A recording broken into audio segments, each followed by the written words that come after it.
தொடர்ந்து மற்றொரு அண்மை செய்தியை பார்த்து வருகிறோம்.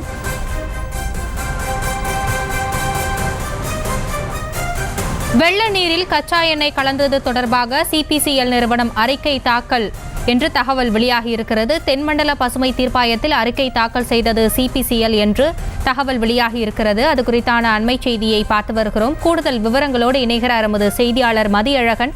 மதியழகன், இது குறித்தான விவரங்களை வழங்கலாம். சென்னை எண்ணூர் பகுதியில் வெள்ள நீரில் கச்சா எண்ணெய் கலந்த விவகாரம் தொடர்பாக தாமாக முன்வந்து அந்த சம்பவத்தை வழக்காக தென்மண்டல தேசிய பசுமை தீர்ப்பாயம் விசாரணைக்கு எடுத்தது. இந்த வழக்கு இன்றைய தினம் நீதித்துறை உறுப்பினர் புஷ்பா சத்யநாராயணா மற்றும் நிபுணத்துவ உறுப்பினர் சத்யகோபால் அமர்வில் மீண்டும் விசாரணைக்கு வந்தது. அப்பொழுது சிபிசிஎல் நிறுவனம் சார்பில் அறிக்கை ஒன்று தாக்கல் செய்யப்பட்டது. ஆனால் அந்த அறிக்கையில் எந்த விவரங்களும் இல்லை என்று தீர்ப்பாயம் அதிருப்தி தெரிவித்திருக்கிறது.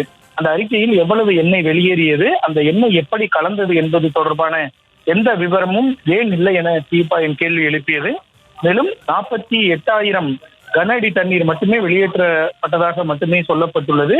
அதில் எவ்வளவு தண்ணீர், அதில் எவ்வளவு ஆயில், எவ்வளவு தண்ணீர் என்று கூறாதது ஏன், இதுவரை எவ்வளவு எண்ணெய் எடுக்கப்பட்டது என்பது தொடர்பான விவரங்கள் ஏன் இல்லை என்றும் தீர்ப்பாயம் கேள்வி எழுப்பியிருக்கிறது.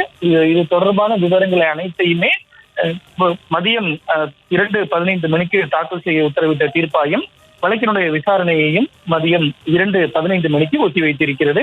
அப்பொழுது தீர்ப்பாயம் கேட்டிருக்கக்கூடிய விவரங்களை தாக்கல் செய்ய வேண்டும் எனவும் சிபிசிஎல் நிறுவனத்திற்கு தீர்ப்பாயம் உத்தரவிட்டிருக்கிறது.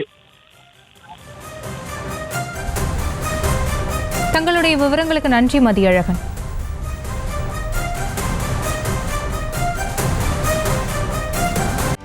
செய்திகளை உடனுக்குடனும் துல்லியமாகவும் தெரிந்து கொள்ள சப்ஸ்கிரைப் பண்ணுங்க.